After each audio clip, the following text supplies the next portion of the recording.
screen. Awesome. All right.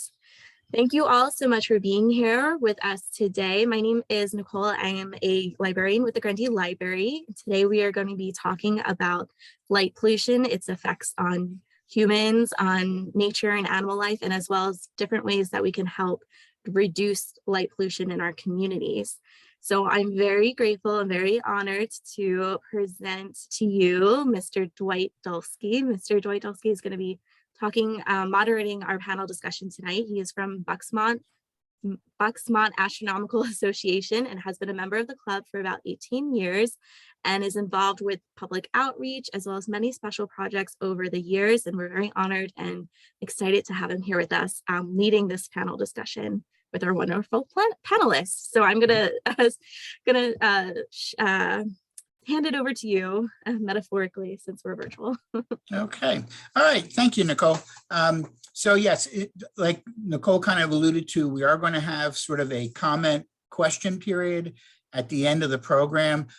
We probably won't like pause to answer something in the chat, but you're more than welcome to type a question in the chat just to kind of help us remember it. And then we can kind of get to that at the end if you want, or you can just jot it on a little piece of paper and bring it up then, because we're going to give you a lot of interesting information tonight.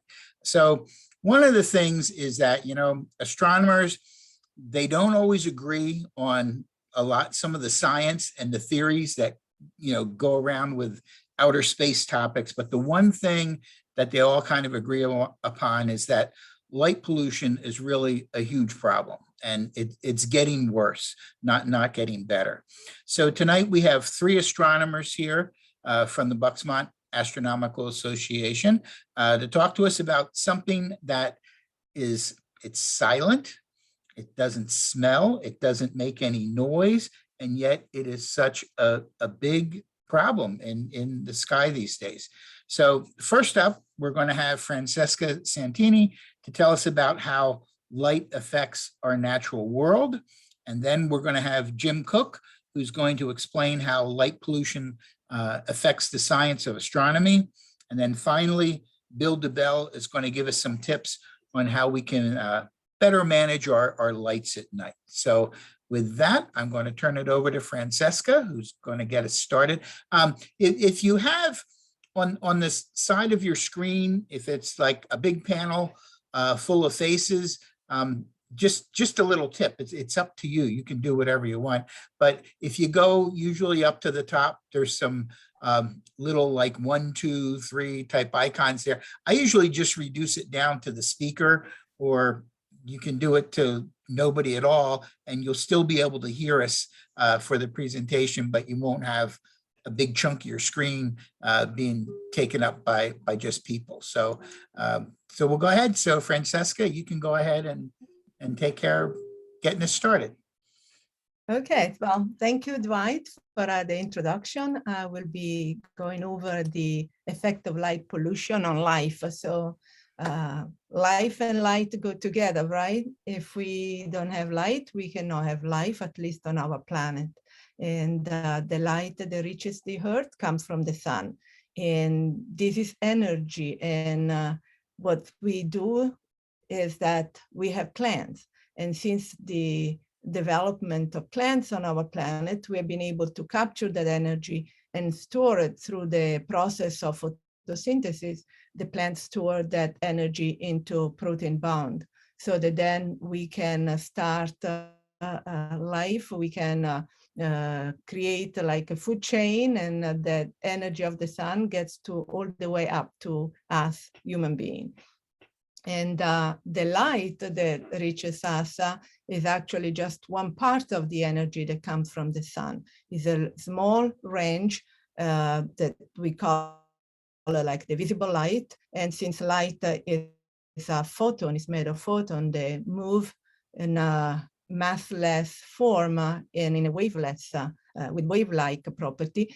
So the visible light, which we appreciate, goes from a very small range of what the energy of the sun is emitted. And this light reaches us as a planet. And since the Earth rotates on its axis every 24 hours, making a complete circle. So every 24 hours, we undergo 12 hours of exposure to the sun, so 12 hours of light and 12 hours of darkness. And it's this alternating that creates day and night.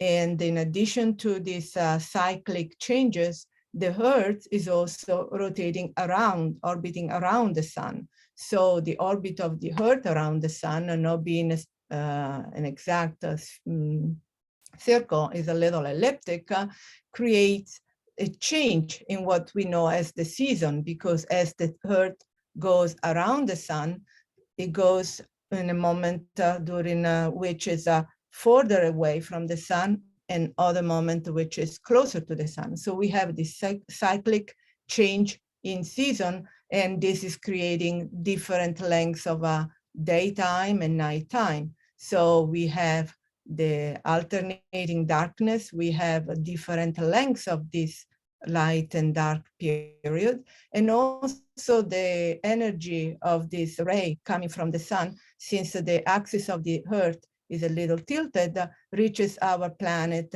at different angle. And every human, every life form that is on Earth is sensitive to these three factors: the length of dark and light, the duration of the period, and the energy that the ray brings to us. So these are called circadian clock, and organisms on Earth are regulating many of their function, metabolic function, our sleep pattern, reproduction, alertness. Everything that we do is regulated by the cyclic dark and light, different energy and different lengths. So how is this accomplished? For instance, in human or in vertebrates, the light reaches our eyes, but there are certain cells in our eyes. They are sensitive not just to the light, but they, for vision, but they are detecting this light and send them to some specialized neuron. They are called the suprachiasmatic nucleus. It's located deep into our brain. And this signal regulates the production from our pituitary gland of an hormone called melatonin. And when we are exposed to the light, there is an inhibition. So this hormone is not produced, and we are alert, and we are awake, and we eat, and we do a lot of activities. But as the day ends and the dusk steps in, the light decreases. So now our body is no longer inhibited from producing melatonin, and we start becoming sleepy, and this is what makes us sleep. And so it's very important for us that we are exposed to regular light, but also to regular period of darkness. And if we see, in fact, melatonin goes up at night and then is destroyed, is inhibited during the daytime. And so other hormones dance around this cyclic production, and our body, we feel right. And melatonin basically is going to regulate as a cascade many activities that we need: our metabolism, our growth. So if this, we are going to be in trouble. There has been a number of studies now that have associated the exposure of a human being and also animal in the environment to artificial light that we have when the sun sets. And so this light is disrupting this production of this hormone. And it has been shown that this is associated with us experiencing headache, fatigue, stress, decreased sexual function, anxiety, insomnia, and this is well known, but also obesity and increase in risk of cancer, especially breast cancer and prostate cancer. An important aspect. We depend on light, but we are also affected negatively if it's too much. Now, light that we perceive with our eyes, we see it as a white light, right? And we know that it's important because people that live in very northern latitude where they have a very low level of light during the winter months, they often become sad or depressed, and light is even used as a therapeutic.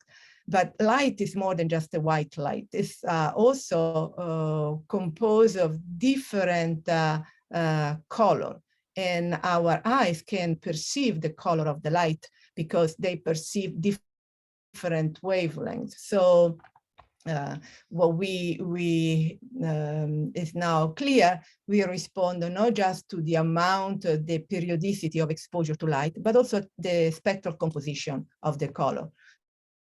One range of wavelength is known as the blue light.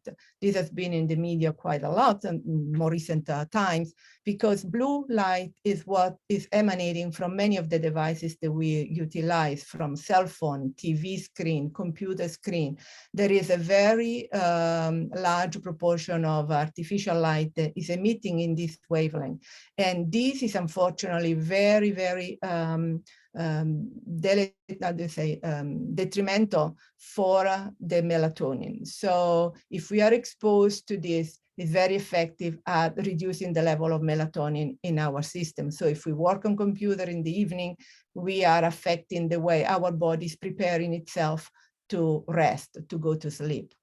Another range of wavelength, they are also being found heavily involved in pollution, are in the yellow-green range. And this is because they contribute to the global warming. During the daily activity, we release a lot of CO2 in the air, and this is creating what is known as the greenhouse effect of this layer of CO2. And there are light-sensitive nitrate radicals. They are supposed to destroy this CO2, but if we pollute with the light, artificial light at night, especially in those wavelengths, these are the yellowish, inhibiting the destruction of the CO2. They're contributing to the increase in a greenhouse effect. Of the light spectrum, what we perceive as the safest, in quotation mark, is the red light. Why? Because the red light doesn't seem to be as bad for us as the blue light, for instance. First of all, is a light that doesn't have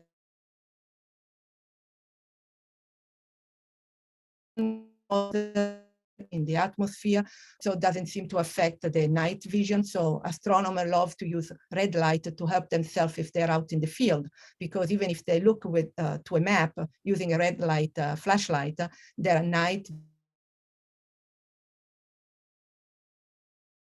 it doesn't have the ability to, you know, like when you have this bright light in your eyes and you cannot see anything, but if it's red light,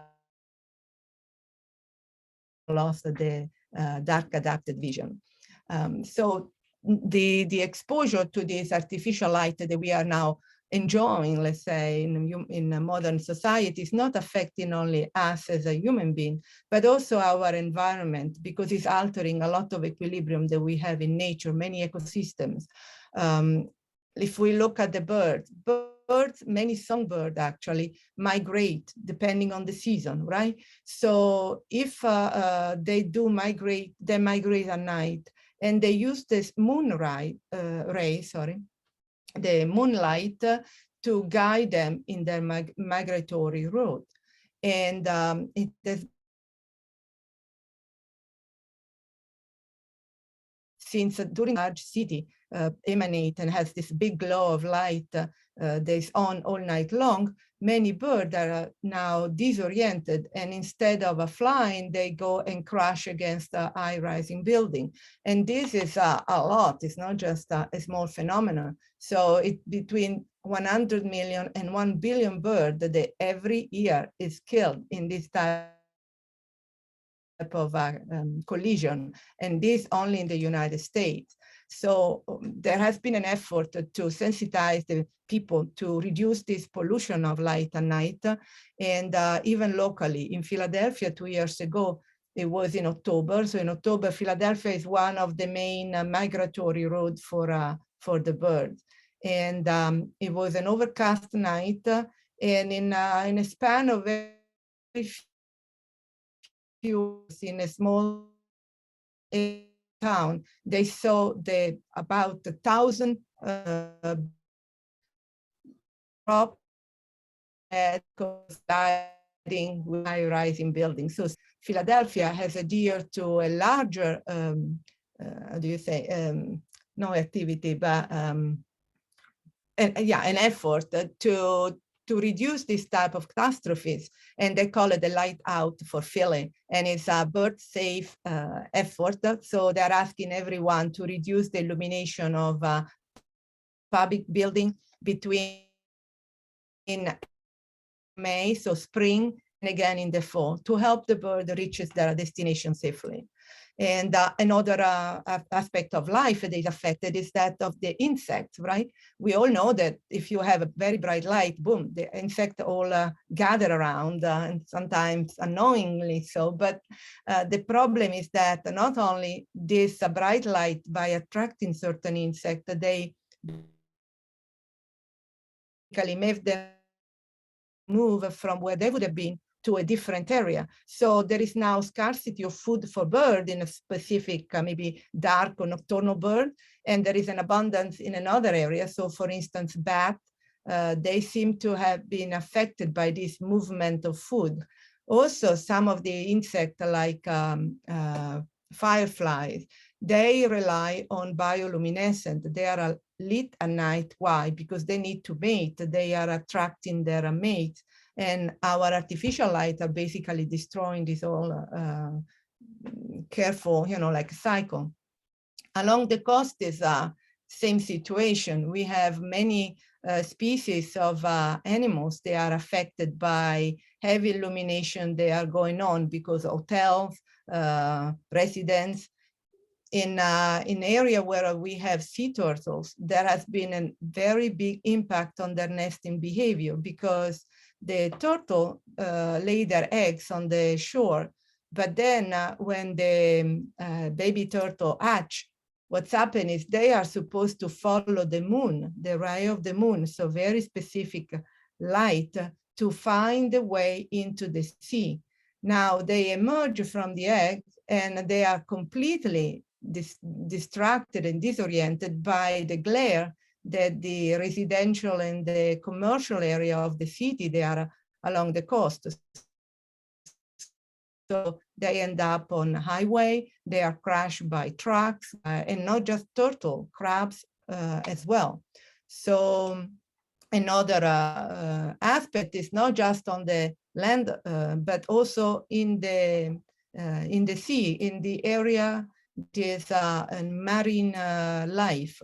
Again, what we observe in the above the sea level is an aspect, but the danger of using a lot of artificial light reaches way deeper. So it has been seen that the light is reaching deep inside, like this is an area and they measure, and the level of light reaches the bottom of this bay. And they see that in two different situations, high and low tide, but the blue light reaches very deep. And so that you can find 40% of what is the street, maybe lamp, still damaging and affecting the life, even several feet of below the sea level. Green light still even more so as propagate under the water. Only red light, a little dissipation, so is safer in this respect. And what they found is that it affects the life of zooplankton. This is the first step on our food chain. This is what fish eat, and then the bigger fish, and then we eat. So if they receive so much artificial light, they are less resistant to changes in temperature, and also they don't grow as fat, so the biomass is reduced. And also in a coral reef, because even animals like corals, they regulate their cycle of growth, calcium deposition, so mineralization based on the light they receive from the sun. And the disruption of the cycle of dark and light is creating this rippling effect across all the different environment, and we have to be aware of this. So this is my part of the presentation, just to give you an idea of how many aspects are attached, and all stems from us and having lost the night, basically. This is just an image of the satellite image of the world at night. And instead of seeing dark, we see beautiful, but very damaging to the life. So now I'm giving my microphone to Jim, who is going to introduce us to the effect of light in other aspects of our life. Thank you. Thanks for inviting us tonight. The effect of light pollution and its on the field of astronomy. And so the main effect of light pollution on astronomy is to increase the background lighting that's called sky glow. So light that's inadvertently directed skyward is reflected back down to us from dust particles, smoke particles, and even humidity in the air. And it increases the background light, and that in turn causes a reduction in contrast when we're trying to observe the night sky. So this is just an example of sky glow. The top picture shows a fairly dark site. In the middle picture, you see the effect of distant light, probably residential light. And in the bottom picture, you can see a light dome that's probably coming from a nearby city. And the worse the light pollution is, the more difficult it is to see dim objects in the sky. And that's because it affects our ability to detect contrast. Contrast is just the term for describing the difference in intensity between light and dark. And our eye is able to detect bright spots against a dark increases in intensity of illumination, it becomes more and more difficult to see objects up in the sky. And you can see this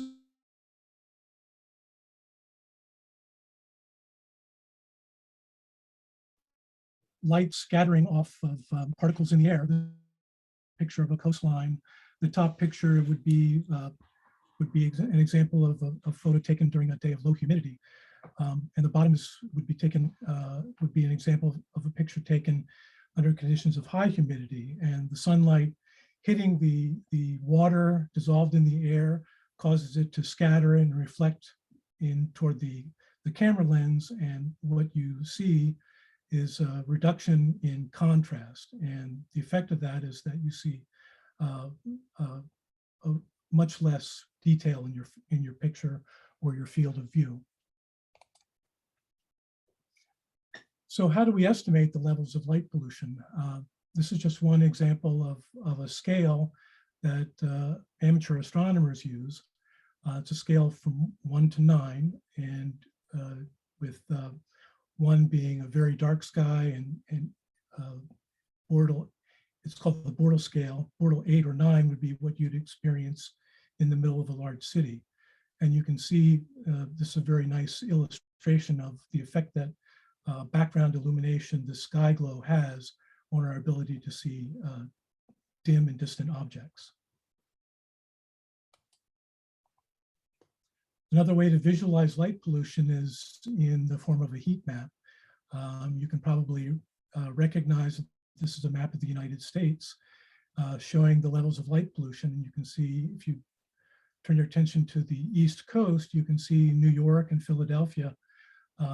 They are very light polluted, and the color coding of those areas is white. And as you move away from the cities, the color coding goes from white to red to orange, yellow, and so forth down into dark gray.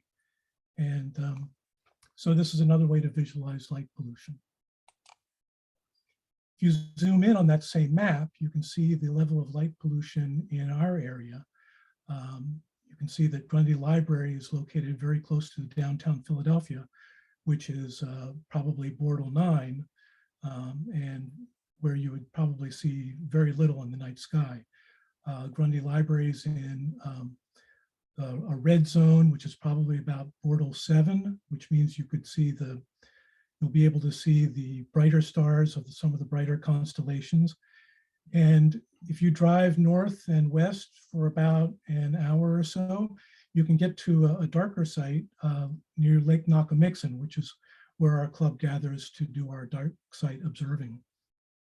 But even there, there's a light dome of Philadelphia that's clearly visible in the southern horizon, and but still on a good night, you can see the Milky Way. This is an illustration showing the progression of light pollution as a problem over the years.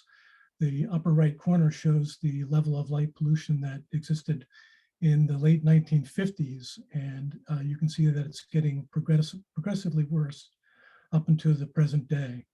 And it's estimated that this is a problem that's going to continue to grow at, on average, about 2% per year. So what effect does this have on astronomy and astronomers and the study of the night sky? To understand this, you'd have to go back to the late 1800s and early 1900s, which was really a golden age of astronomy. The technology for telescope fabrication was developing, and institutions were vying to see who could build the biggest and most technologically advanced telescopes of the day.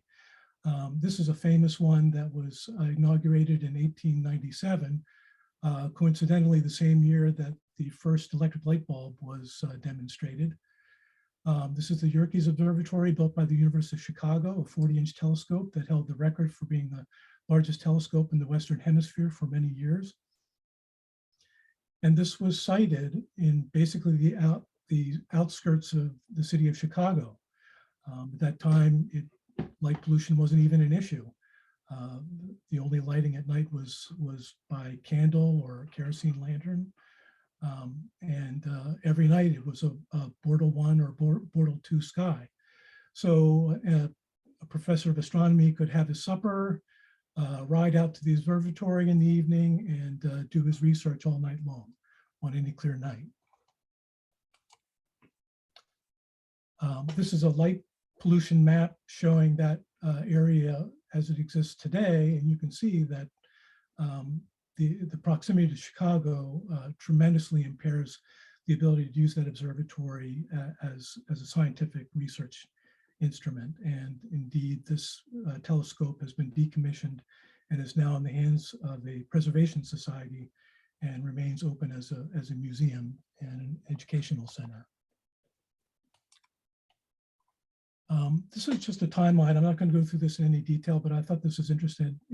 And if you want to look this up, but it's hard to imagine that even in the early 20th century, there really wasn't much progress in electrification and light pollution. And it wasn't until the 20s that electricity started making its way into the big cities, including Los Angeles, where this next telescope is, I'm going to describe, was built. This was the successor to the record holder that I showed in the previous slide. This is the Mount Wilson Observatory, inaugurated in 1919, a 100-inch telescope where famous astronomer Edwin Hubble made many of his discoveries back in the early 20th century. including the fact that our galaxy is not the only galaxy in the universe. But if you look at this map, you can see that this is really built on the outskirts of Los Angeles. And even in the 1930s, it was pretty obvious that light pollution was going to become a problem. And so in response to this, the professional astronomy community decided to build a new observatory further away from the cities in the Palomar Mountains, that's situated between Los Angeles and San Diego. And when this telescope observatory was first conceived, this was one of the darkest dark skies in the whole country.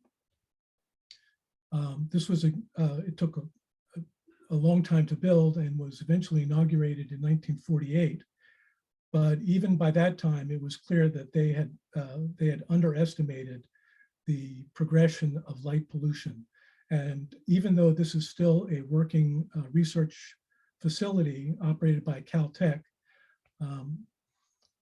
you can see that if you look at the location with an overlay of that light pollution map, it's really not very much darker than our club's dark sky site at Lake Nakamixon. And even though it's still in use as a research institute, it's predicted that in the next decade or two, it will be decommissioned as well. So what to do about this? Professional astronomers have been chased further and further away from population centers and to remote sites. And so there are really very few astronomical observatories that can be used from the surface of the Earth at this point.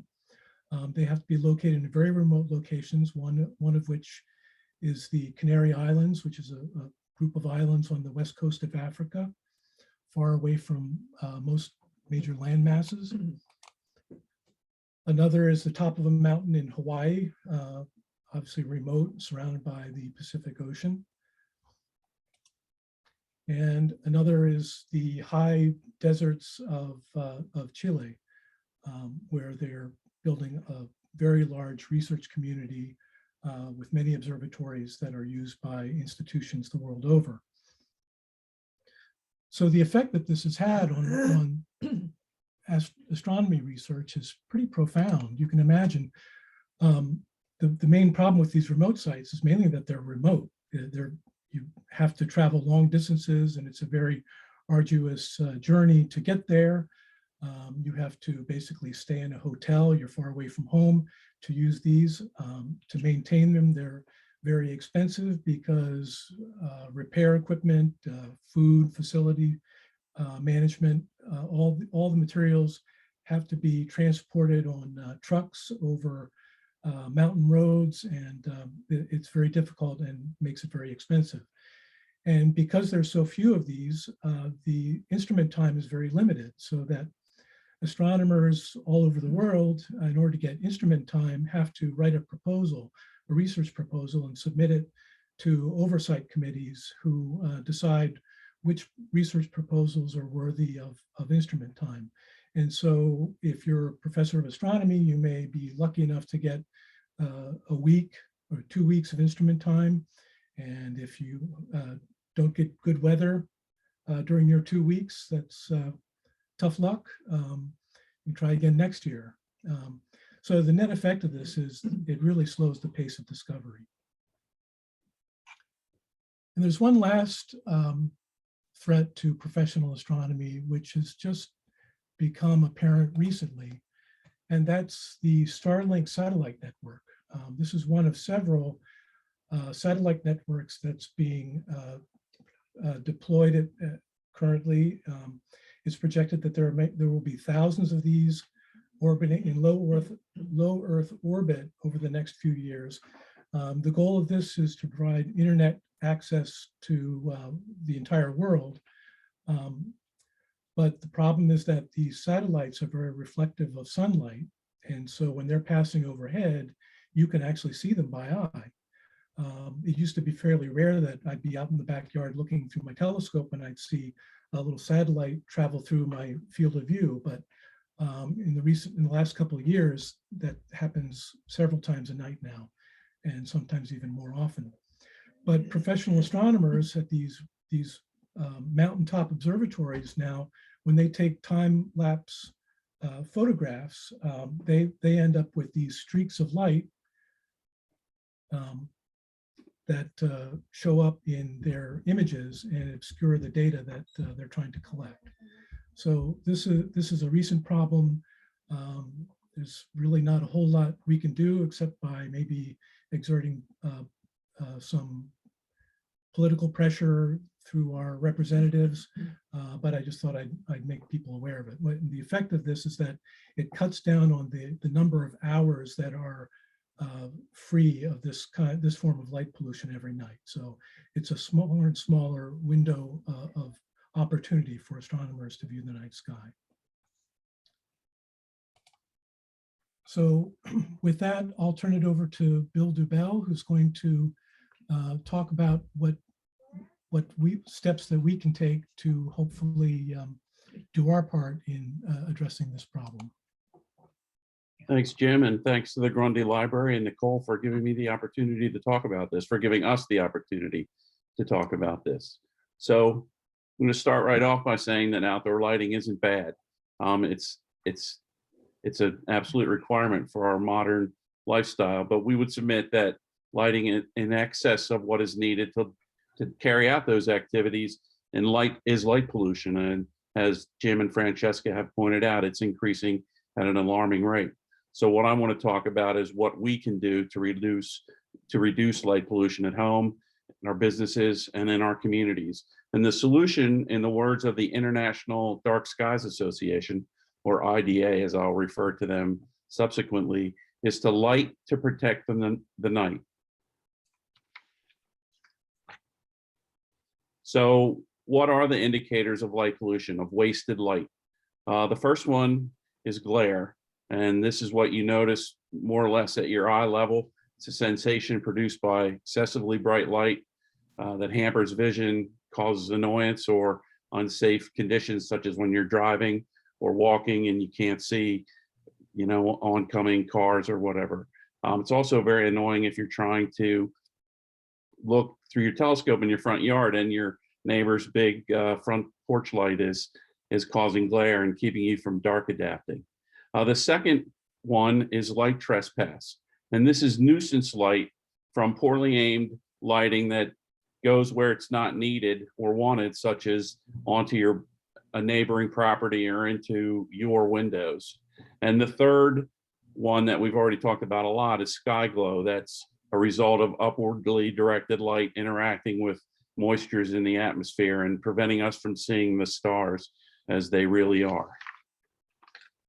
So we're going to talk about 4 different outdoor lighting principles that we can use to reduce light pollution. And the first is that lights should only be on when they're needed. So don't turn them on unless you have to, but recognizing that people have to have outdoor lighting on at times, do things to control the duration of the time that it's on, so it's only on when it's needed. And this can be something like a motion sensor or a timer or an automatic shutoff set to turn the light off at a certain time when you know you won't be outside anymore. And these are all commercially available techniques for managing how long your lights are on.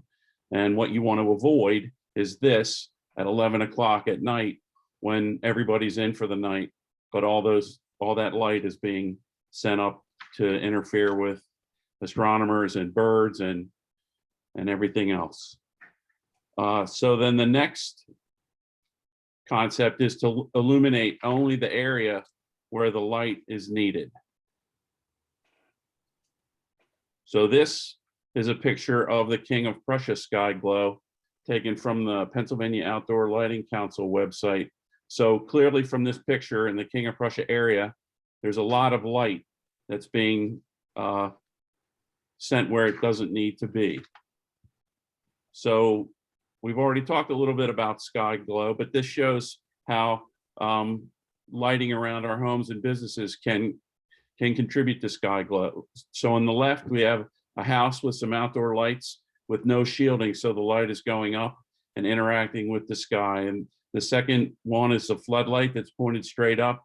Not sure what that's supposed to be helping to guide with light, but most of the light from that is just going up to sky glow. Post tops is another kind of light that sends light out in all directions. And then finally, this one was kind of a new one to me, and we're not really going to talk about how this happens, but on the far right, there's a parking lot light that seemingly is aimed right and properly shielded, but because the surface that it's shining onto is very reflective, the light's going up and contributing to sky glow. So in addition to not having reflective surface under your lights, this slide shows the proper way to aim an outdoor floodlight so that it doesn't contribute to glare and sky glow. In the top, it's aimed at 45 degrees or less, so all the light heads to the ground and illuminates only the area that the homeowner or business owner needs to illuminate for the safety of the people walking on their property. The second light is aimed straight out, so you get a lot of light going downward because of the shape of the bulb or whatever, but you're also getting a lot of light going straight out and contributing to light trespass and possibly glare for the gentleman that's standing at the far left. And even worse, the bottom one, it's pointed up. So this is the maximal sky glow potential, sort of bad way to light your outside. So what you aspire to, or what we should aspire to, instead of the situation on the left where the wall-mounted outdoor light is blowing, there's shining light onto the neighbor's house and up into the sky. On the right, you have the situation where the outdoor light is aiming down, it's properly shielded, and it's not interfering with the next door neighbor's quality of life. Okay, so then our third concept is that light should be no brighter than necessary. And that really factors into two things. The brightness of the light, how many photons it puts out, and also the temperature of the lights. So first, use as low a brightness bulb as you can to safely light what you're trying to light outside at night. A light professional would be able to help you with this, especially if they advertise themselves as being IDA knowledgeable or compliant. And then the other thing is to use warm colored lights with a low temperature, a low Kelvin rating, 3000 Kelvin or below. So when you get to light that's above 3000 K, like 5K, which is a widely available LED temperature at Home Depot or Lowe's or any other lighting store, it's a really bright, it's basically the same wavelength components as bright light. So if you put one of these out on your property, it will make the area that it's illuminating seem extremely bright. I actually, before I knew about this stuff, put 4 of these in my family room recessed flood ports, and from outside it looked like we might be interrogating ET in there. So I quickly changed them to 27K or 27K, and they were 2700K, and it was a much more appealing light. Okay, so then the final thing is for the light that your outdoor light should be fully shielded so that no light is directed upward. And this slide shows how that works. So on the left, the light is in a transparent housing, and the bulb itself hangs below anything that's opaque. So the light waves are directed out in all directions, contributing to glare, light trespass, and sky glow. But the fixture on the right is fully shielded, completely opaque, and the bulb itself is set in the fixture so that no part of the bulb sticks below what's shielded. So the light only goes downward, targeting all the light to where it's needed. And this slide shows some, well, first of all, on the top, it shows really the spectrum of quality of light that you can get. And so on the far left, where it's basically just an unshielded bulb, the light is going out in 360 degrees. And then ranging to the far right, where as with the light we just looked at in the previous slide, the light is shielded and can only go downward and illuminates a very finite spot. And on the perimeter of that are some light fixtures that are IDA dark sky approved. IDA is sort of like the good housekeeping of night lighting. They approve and will give their sticker to lighting and companies that make light that's compliant with what we're talking about, you know, lighting to protect the night. And so those are things that people can do, business owners can do to sort of bring their personal spaces into good light pollution hygiene, as it were.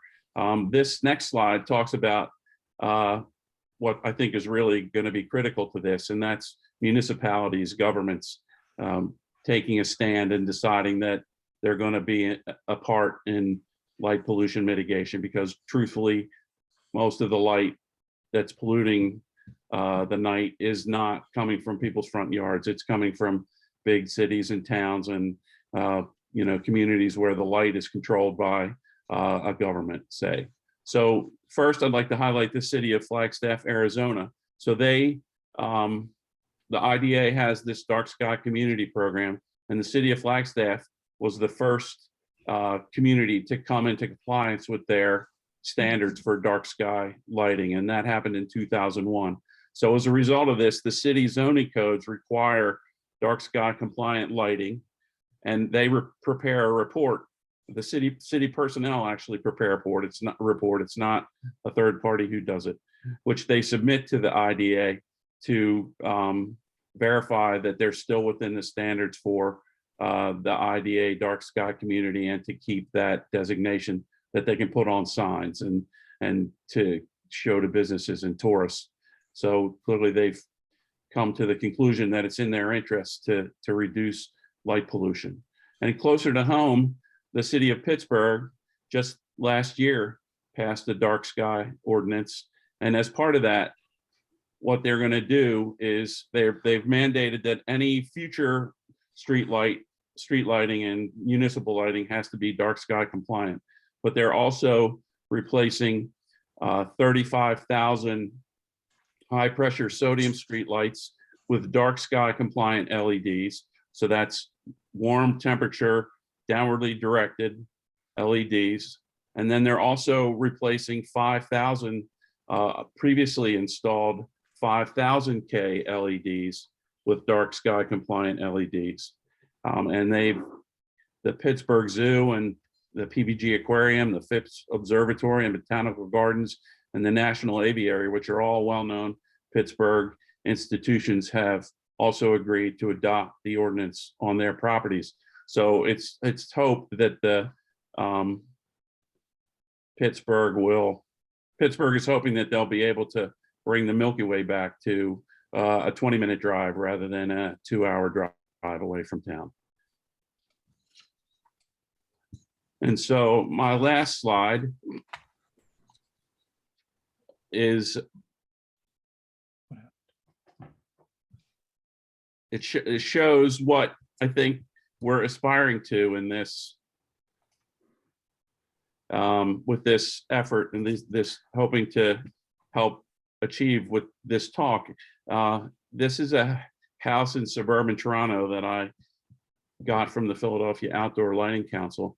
So on the left, you can see lots of glare, lots of sky glow from being contributed by this house's lights in particular, but also clearly from houses in the surround.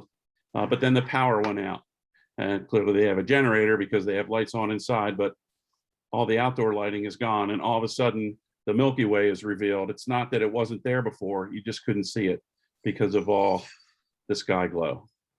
So with that, I'm going to say thank you. Our next slide has some organizations that you can look to learn more about light pollution. And that's the end of my talk. Great. Well, thank you so much to Francesca and Jim and Bill. Wonderful research and put out a lot of great information there. There's a whole lot more to this topic, obviously, than meets the eye, especially when we're looking at the issues of how it affects, our health and animal health and nature and things like that. So what I'd like to do now is open it up to anybody that may have some questions or comments. I saw Barbara had a comment, apparently probably about I'm not sure, is it an LED, one of those really bright LED type billboards that are often really bright and shine out. But we'll go ahead and open it up. We could probably stop the screen share now. And anybody has any questions or any experiences with either good or bad lighting situations? One So if that's I really- can, I'll comment briefly on the outdoor advertising. So I haven't seen that particular installation, but I specifically didn't mention outdoor advertising because I couldn't, in 12 minutes, you can't talk about everything. But all you have to do is drive down 95 in Philadelphia or on the turnpike near the exits where they have these video billboards that change ads every few seconds. I think they're going to be one of the main resistors of this because it's really hard to have a dark sky compliant video billboard. A great way to kind of assess how your local light situation is go out on like a foggy night and just look around, and oftentimes you can really see whether the light fixtures in your community are sort of the dark sky friendly ones or the more of the older style. More places are switching to the LED type fixtures, but there's still this huge issue of too much light, overlighting something, getting that reflected light coming back up. And then the other issue too is that color, what they call the color temperature of the light. I remember years ago in our classrooms at school, they were so excited about getting rid of the fluorescent light tubes and putting in these LED light fixtures instead. And the light was that really super bright blue-white type light. And they actually started to do studies afterwards and realized that people that worked in offices and places under that bright blue-white light, people tended to be very annoyed and kind of short-tempered just by that being under that light all the time. And just that shift in color temperature down to that little warmer yellowish side of it is just kind of like much more natural and easy going on the eyes. So anybody else? I just want to say anecdotally with reading versus reading on a tablet, reading on a phone, reading a newspaper article, checking in on social media, despite the content, but the lighting versus sitting and reading with a lamp and a book, how my eyes have begun to pay attention, how my eyes feel, how revved up I feel from reading on an electronic device versus reading a book with lighting from a table lamp. And I think that's what it is. It's not the content, it's the lighting, and it's messing with my mind. And Barbara, this is very true. one thing you can try, many computers or cell phone, look in your settings, and you may be able to see there is an automatic daytime feature, so that the screen goes glowing more into the orange wavelength as the time of the day progresses automatically. And you can use it if you make use of a computer in the evening, because then it may not be the best if you do a work where you have to see the true colors. But if you are reading or anything, the screen will gradually glow more into the orange wavelength. So it will be more resting on your eye. And less distressing with the Yeah, natural yeah. rhythms. Yeah, it's at least some computer and cell phone, they do offer this. It's like an automated, and when the sun goes down, because they know where you are located, the light shifts on the screen. Okay, thank you. You're welcome. Yeah, I think, you know, as humans, we kind of forget that we're mammals too. And we're kind of subject to all those same things that Francesca was talking about, you know, with that circadian rhythm, diurnal rhythm of day and night, and how important it is to that we can get rest and sleep in darkness and not having those lights. I know they say one of the worst things you can do is if you wake up in the middle of the night and you like start looking at your cell phone, that you know, that really messes up like that melatonin that she was talking about there. And one other thing is as we perceive also the duration of the day, we know the season, but it's also important to remember that for when we think about the night, now we have to put everything in the dark, because if we leave the curtain open, the glare is too much outside. But otherwise, the light of the moon, which also as our satellite vary, so that not every night is the same amount of light that reaches us, has a role in regulating our cycle. So, you know, like it's the light of the sun, the light of the moon, and create patterns, and we perceive them and we respond. And now we are always flooded with light and nothing. Yep. Yeah, and I know we have, like I said, we have some of our fellow amateur astronomers here, and we're always trying to find the darkest places we can find in the area.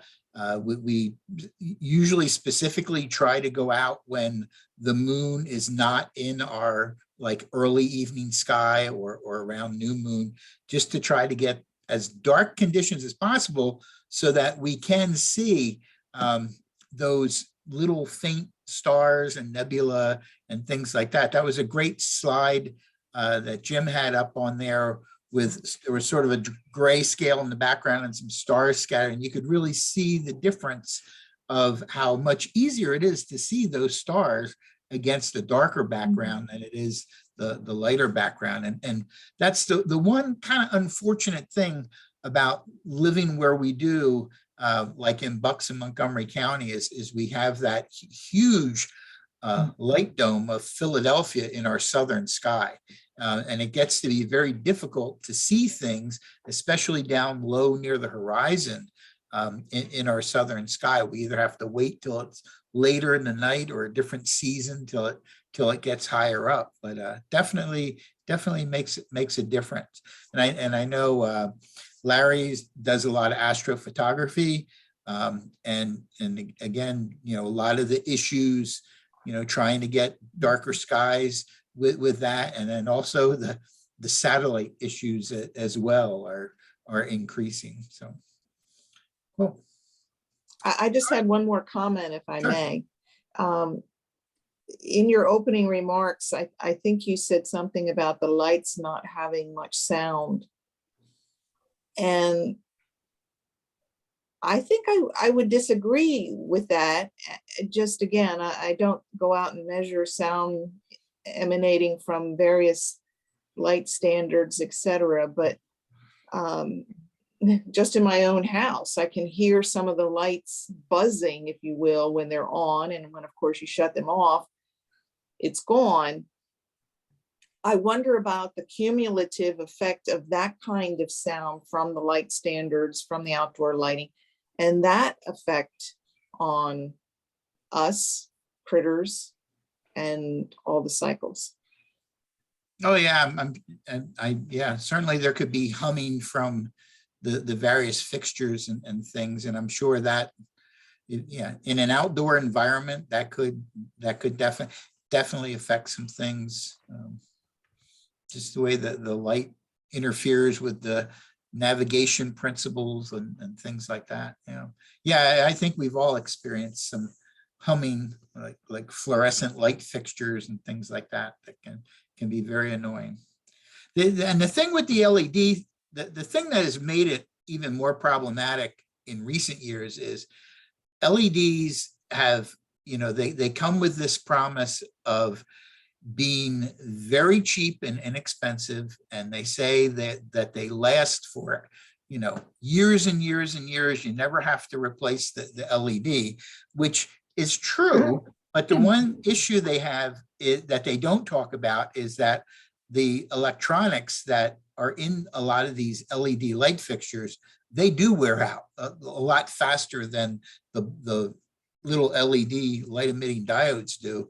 So even though you might not be replacing the light part, the electronics that are there in that housing, you might be replacing sooner than you expect. But just the fact that there's so many, they're so cheap, and people put these lights up around the outside of their house. And like I said, they don't aim them properly. They don't shield them properly. They don't pay really attention to where they're shining. They just turn them on, and, you know, the whole neighborhood is flooded. There's very few places in my yard in my house where I can, it's like almost every square foot of where I go, I'm either looking at a street light, somebody's porch light, you know, or somebody's just decorative lighting. We have one neighbor who has these little string light bulbs around their back porch. They just leave that on like all night long. And that's, you know, it just floods their property and everybody else's. Yeah.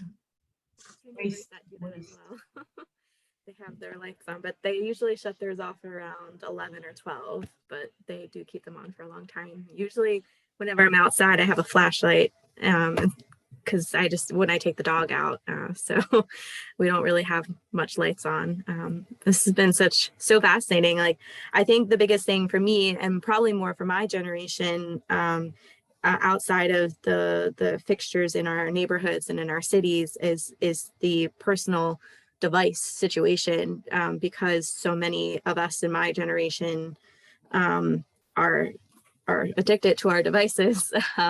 So I know that is a huge thing. I think that is definitely affecting us biologically. And I use the night aspect of my phone. I turn it on, so it's scheduled to be in orange from 7 p.m. to 7 a.m. And then I take my brightness as well and push it all the way down. So that's kind of how I deal with it, because I unfortunately really like to read my books on my phone, which is not great. But I try to do those things to just cut the blue lights. I know that they're trying to do the blue light glasses, like putting that, like when I first got my brand new prescription, I'm wearing contacts now, but when I got my prescription glasses, I had that included in that blue light. So I think that those are some things that probably my generation aren't thinking of as much, but we probably should be, because of how addicted we are to our devices. Very, very true. Very true. But yeah, I really appreciate everybody's expertise on this discussion, on this topic. I think I learned a lot more. I never really thought about our automatic garage lights when cars pass by, and how that's directed, and how you're directing light more so than the voltage of light.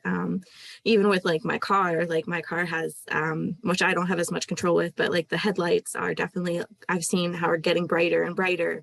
and wondering how much that's affecting light pollution as we've been crossing over from the warm lights to the whiter lights on the headlights of cars.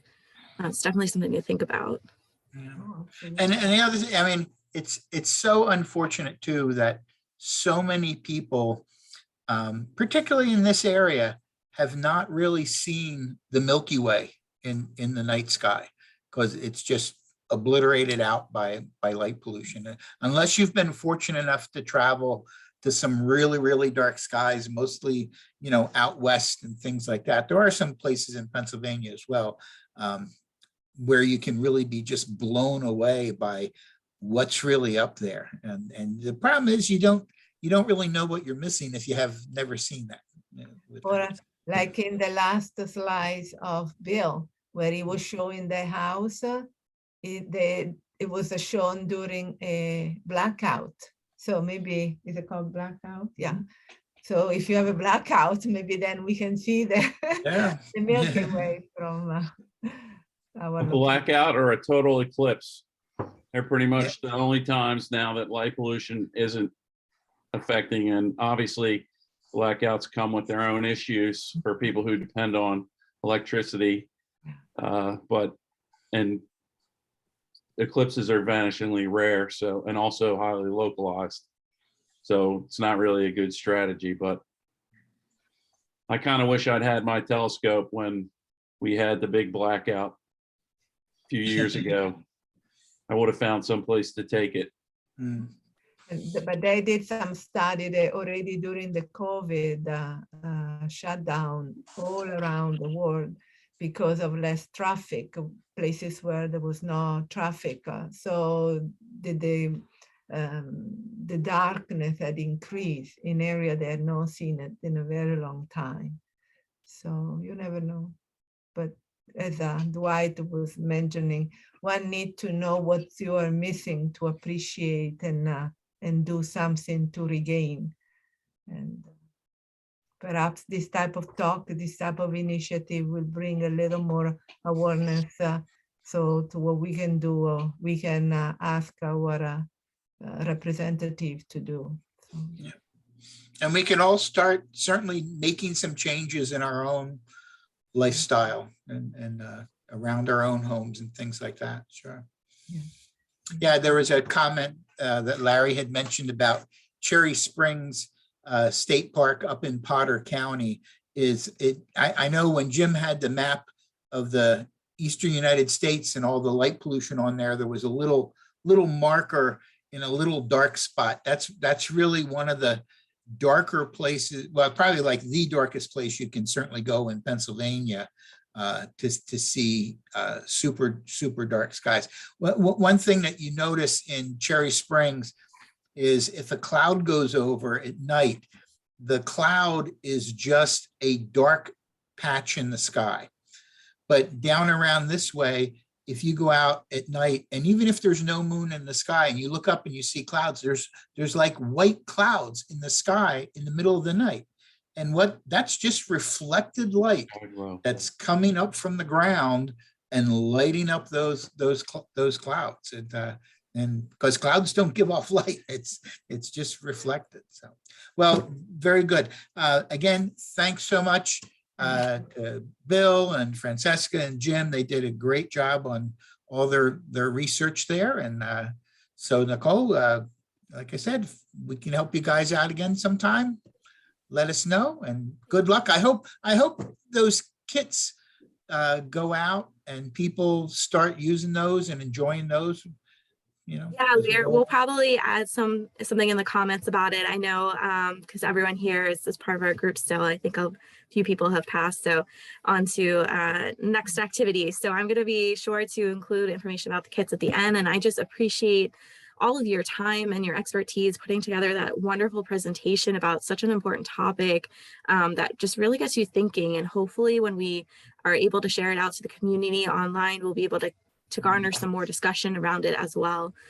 Just kind of get our community thinking and talking about ways we can help reduce the light pollution and reconnect with nature. I know a lot of with COVID, there was that time for some of us to pause and think about, you know, what we were able to kind of connect with again. And some people were able to connect with nature again, and hopefully we can take that trend and push it forward on not just connecting with nature, but preserving nature in our ability to access it. Great. I'm going to end our recording here.